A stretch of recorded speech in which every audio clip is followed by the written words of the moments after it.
तो बच्चों, क्या आपने कभी सोचा है जब हम सूखे बालों पर कंघी करते हैं तो बालों और कंघी के बीच में चट चट की आवाज आती है।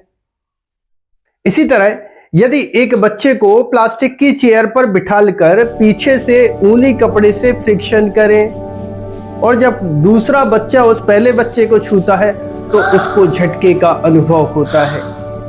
इसी तरह आपने देखा होगा, आकाशीय बिजली को चमकते हुए देखा होगा, गिरते हुए देखा होगा। तो क्या कभी आपने इसके कारण को जानने की कोशिश करी है? नहीं की होगी। तो आज के इस वीडियो में हम यही सब पढ़ने वाले हैं। हम स्टार्ट करने वाले हैं क्लास 12th फिजिक्स का जो चैप्टर नंबर 1 है। इसका नाम है विद्युत आवेश एवं क्षेत्र। मैं हूं श्रीधर आचार्य और आप सभी प्यारे बच्चों का हम स्वागत भी कर देते हैं और वीडियो को आगे बढ़ा भी देते हैं। तो बच्चों, इस चैप्टर की शुरुआत एक कहानी के थ्रू करते हैं। एक साइंटिस्ट हुआ करते थे और उस साइंटिस्ट का नाम था प्रोफेसर थिल्स। ईसा से 600 वर्ष पूर्व की बात कर रहे हैं। तो जो प्रोफेसर थिल्स थे, एक बार बाल्टिक नामक सागर के किनारों पर टहल रहे थे, जैसे नदी के किनारों पर हम सब टहलते हैं, ठीक है, या तालाब के किनारों पर टहलने जाते हैं। तो उसी टाइप से जो प्रोफेसर थिल्स थे वो बाल्टिक नामक सागर के किनारों पर टहल रहे थे। टहलते टहलते वहां पर उन्हें एक पीले रंग का एक चमकदार पत्थर मिला, ठीक है, और उस चमकदार पत्थर को उन्होंने उठाया, अपने बालों से फ्रिक्शन किया, मतलब रगड़ा, मतलब घर्षण किया और कागज के छोटे छोटे टुकड़ों की ओर लेके गए। तो वो कागज के छोटे छोटे टुकड़े उस पीले रंग के पत्थर की ओर क्या हो गए? आकर्षित हो गए। उनने सोचा यहाँ पर ये कोई एनर्जी उत्पन्न तो हुई है, लेकिन इस एनर्जी को हम नाम क्या दें, इस कहानी को हम नाम क्या दें? तो इसके लिए उन्होंने क्या किया, एम्बर को यूनान के लोग इलेक्ट्रॉन बोलते थे। एम्बर को, उस पीले रंग के पत्थर को जो यूनान निवासी हैं उसको क्या बोलते थे? इलेक्ट्रॉन बोलते थे। इस कारण से प्रोफेसर थिल्स ने इसे ऊर्जा को नाम दे दिया इलेक्ट्रिसिटी, और हमने उसका हिंदी रूपांतरण करके क्या नाम रख दिया? विद्युत रख दिया। और परिभाषित कुछ इस तरह से किया, उस ऊर्जा को जिसके कारण किसी पदार्थ में हल्की वस्तुओं को या सूक्ष्म वस्तुओं को आकर्षित करने का गुण उत्पन्न होता है, उसे बच्चों हम कहते हैं विद्युत। ठीक है, अब हम समझते हैं ये जो विद्युत है, ये जो आवेश है, ये कैसे उत्पन्न होता है। इसकी पूरी जानकारी मैं आप सभी को देने वाला हूं। बहुत अच्छे अच्छे इंटरेस्टिंग आपको क्वेश्चन बताऊंगा। नीट में कैसे क्वेश्चन आते हैं, आईआईटी में कैसे क्वेश्चन आते हैं, 12th बोर्ड हिंदी मीडियम में कैसे कैसे क्वेश्चन आएंगे। आप वीडियो पर पूरा लास्ट तक बने चलिए, आपको इस चैप्टर से एक एक कॉन्सेप्ट बिल्कुल क्लियर होने वाला है। ठीक है, तो समझते हैं। देखिए, हम जानते हैं कि प्रत्येक पदार्थ किससे मिलकर बना होता है? प्रत्येक पदार्थ अणुओं से मिलकर बना होता है और अणु परमाणु से मिलकर बने होते हैं। इतनी सभी आप बात जानते होंगे। और परमाणु के केंद्रीय भाग को कहते हैं नाभिक। देखिए बच्चों, जैसे यहां पर ये बनाया अपन ने नाभिक, और नाभिक में कितने प्रकार के कण होते हैं? 2 प्रकार के। कौन कौन से होते हैं? एक प्रकार के कण को अपन क्या कहते हैं? प्रोटॉन कहते हैं। तो बहुत सारे इसके अंदर क्या है? प्रोटॉन है। और क्या होते हैं? न्यूट्रॉन होते हैं। ठीक है, तो यहां dot dot dot dot dot dot से हम प्रदर्शित कर देते हैं न्यूट्रॉन को, और प्रोटॉन पर चूंकि धनावेश होता है तो प्लस से प्रदर्शित किया है। यहां पे आपको प्लस दिख रहा होगा, दिख रहा है। और तीसरे प्रकार का कण होता है इलेक्ट्रॉन, जो कि नाभिक के चारों ओर विभिन्न कक्षाओं में घूमता है। क्या ये बात आप सभी जानते हैं? क्या इतनी बात आप सभी को पता है? अगर पता है तो कमेंट बॉक्स में यस लिखकर भेजिए। तो ये बन गया बच्चों अपना एक परमाणु। अब सपोज इसमें प्रोटॉन आपको कितने दिख रहे हैं? 1 2 3 4 5 6। समझने के लिए बता रहा हूं, कितने प्रोटॉन दिख रहे हैं? 6 प्रोटॉन दिख रहे हैं। तो इसके चारों ओर इलेक्ट्रॉन भी कितने होंगे? 6 होंगे। मतलब ये हो गए अपने 2 इलेक्ट्रॉन और ये हो गए अपने 3 इलेक्ट्रॉन। ठीक है, और एक हो गया ये इलेक्ट्रॉन। ठीक है, आपको समझाने के लिए बना रहा हूं। परमाणु में इलेक्ट्रॉन भरने का कोई नियम नहीं बता रहा हूं, मैं इतना बता रहा हूं कि कोई भी परमाणु सामान्य अवस्था में कैसा होता है? विद्युत उदासीन होता है। मतलब उस पर कोई आवेश नहीं होता। Q बराबर कितना होता है? 0 होता है। क्यों होता है 0? क्योंकि नाभिक के अंदर जितने भी प्रोटॉन होते हैं, प्रोटॉन पर कौन सा आवेश होता है? धनावेश होता है। और इलेक्ट्रॉन पर कौन सा आवेश होता है? ऋणावेश होता है। नंबर ऑफ इलेक्ट्रॉन माने इलेक्ट्रॉनों की संख्या और प्रोटॉनों की संख्या आपस में कैसी होती है? बराबर होती है। जैसा कि यहां पे आपको दिख रहा है, प्रोटॉन है 6, प्रोटॉन है 6, तो यहां पर प्रोटॉन को अपन प्रदर्शित कर दे रहे किससे? चलो ई से प्रदर्शित कर दे रहे और यहां पे लगा दे रहे प्लस। कितने प्रोटॉन है सर? 6 प्रोटॉन है।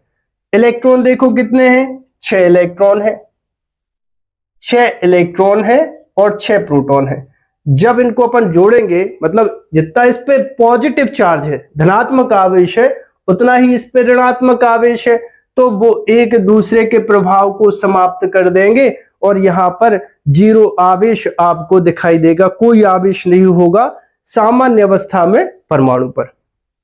लेकिन अगर हम इस परमाणु को ऊर्जा दे दें, प्रोफेसर थेल्स ने उस पीले रंग के पत्थर को बालों से रगड़ा था, मतलब क्या दी? ऊर्जा दी। अब जैसे ही ऊर्जा मुक्त इलेक्ट्रॉन को मिलेगी, सर ये मुक्त इलेक्ट्रॉन कौन से होते हैं? सुनो, इसको अपन ने क्या बोला? इसको बोला अपन ने नाभिक।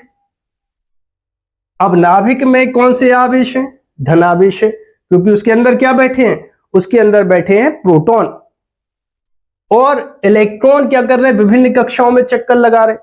तो ये वाले इलेक्ट्रॉन और नाभिक के पास में दूरी है कम, पास में ही है इलेक्ट्रॉन, तो इसके और इसके बीच में क्या लग रहा होगा? नाभिकीय बल लग रहा होगा।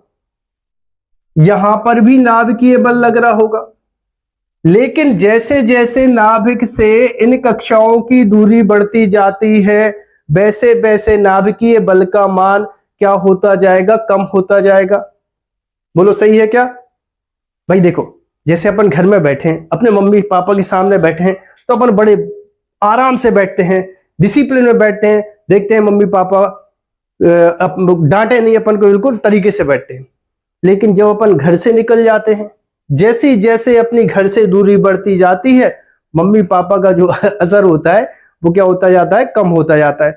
अब अपन को लगता है जैसे ही अपन घर से दूर हो गए, अब लगता है कि अपन को यहाँ पे कौन ही डांटेगा, डांटने वाला कोई है ही नहीं, तो अपन एकदम फ्री हो जाते हैं, अपन एकदम मुक्त हो जाते हैं। उसी प्रकार से ये जो आखिरी कक्षा वाला जो इलेक्ट्रॉन है और नाभिक के बीच में क्या हो जाती है? दूरी बढ़ जाती है। तो इस इलेक्ट्रॉन को अपन क्या कहते हैं? मुक्त इलेक्ट्रॉन और फ्री इलेक्ट्रॉन कहते हैं। अब इस फ्री इलेक्ट्रॉन को जैसे ही ऊर्जा मिली, क्या मिली? ऊर्जा मिली, तो इससे क्या होगा?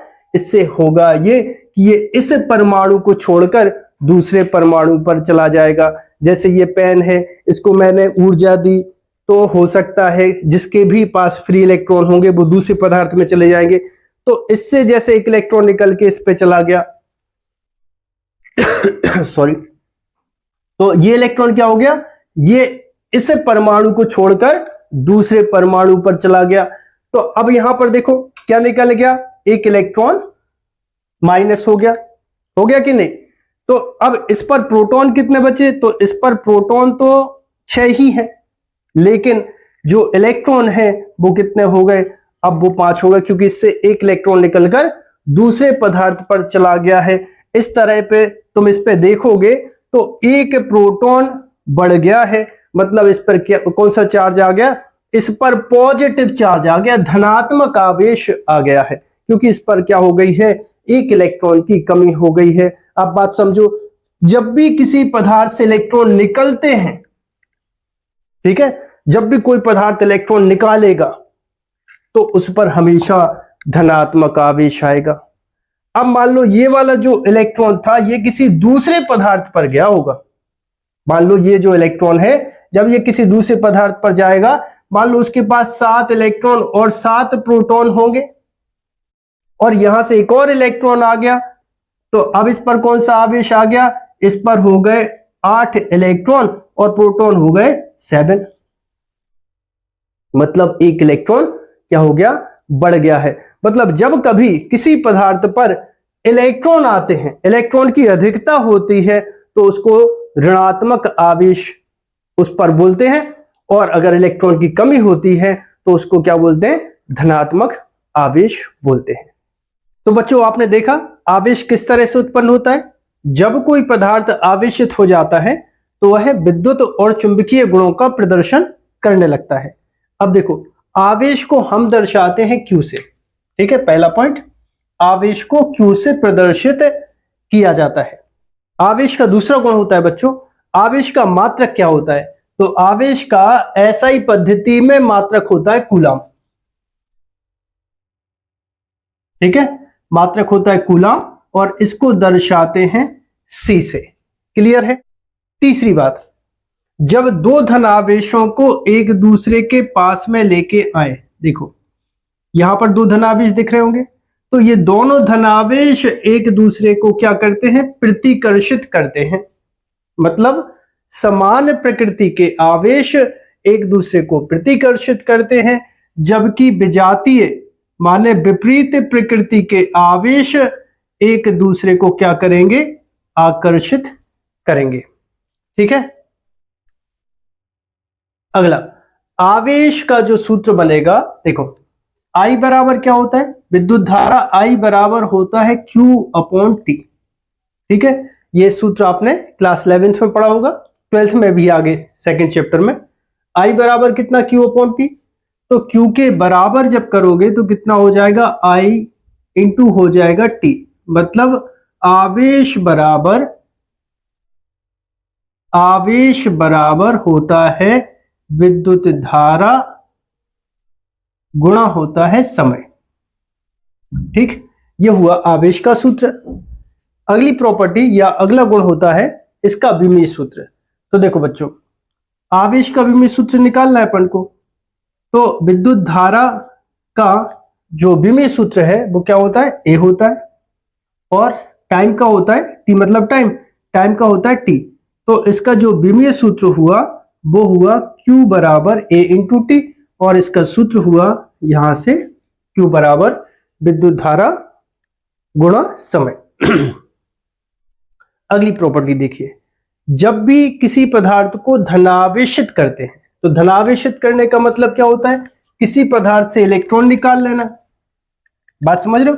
देखो जैसे यहां पर ये एक कोई पदार्थ है A, और इसको हमने किया धनावेशित। तो धनावेशित करने का मतलब यह है कि इससे क्या निकाले होंगे अपन ने, इससे अपन ने क्या निकाले होंगे, इलेक्ट्रॉन निकाले होंगे। तो इसका द्रव्यमान हमेशा कम हो जाएगा, द्रव्यमान कम हो जाएगा। क्लियर है। जब भी किसी पदार्थ को धनावेशित करोगे तो इसका मतलब है उससे अपन ने इलेक्ट्रॉन को निकाला है, और जब इलेक्ट्रॉन को निकाला है तो इलेक्ट्रॉन के पास तो होता है मास, माने द्रव्यमान को निकाला है, क्योंकि इलेक्ट्रॉन अकेला तो जाएगा नहीं भाई। जैसे इस कमरे से मैं बाहर निकलूंगा तो मैं पूरा का पूरा जाऊंगा, तो मैं अपने साथ अपना द्रव्यमान भी लेकर बाहर जाऊंगा कि नहीं। तो ये जब इसको धनावेशित किया तो इसका मतलब इससे इलेक्ट्रॉन निकाले, इससे इलेक्ट्रॉन निकाले मतलब द्रव्यमान भी निकाला होगा। अच्छा देखो, अगर कोई पदार्थ को तुमने धनावेशित की जगह ऋणावेशित किया, जैसे यहां पर अपन ने, चलो यही आ रहा है, जैसे ये इलेक्ट्रॉन इस पर आ गए, 1 2 3, ठीक है, 3 इलेक्ट्रॉन इस पे आ गए, तो इस पर द्रव्यमान अधिक हो जाएगा, अधिक हो जाएगा। जब भी किसी भी पदार्थ को ऋणावेशित करोगे, इसको अगर तुमने ऋणावेशित किया मतलब तुमने इसको इलेक्ट्रॉन दिए, और जब इलेक्ट्रॉन दोगे तो द्रव्यमान बढ़ेगा। ठीक है, जब भी किसी भी पदार्थ को ऋणावेशित करोगे तो द्रव्यमान बढ़ेगा, धनावेशित करोगे द्रव्यमान घटेगा। ठीक है, तो आई होप आप सभी को वीडियो पसंद आया होगा। यदि आप सभी को वीडियो पसंद आया तो चैनल को करेक्ट सब्सक्राइब करें, वीडियो को लाइक करें और वीडियो को अपने दोस्तों के साथ शेयर करें। मिलते हैं बच्चों अगले वीडियो में।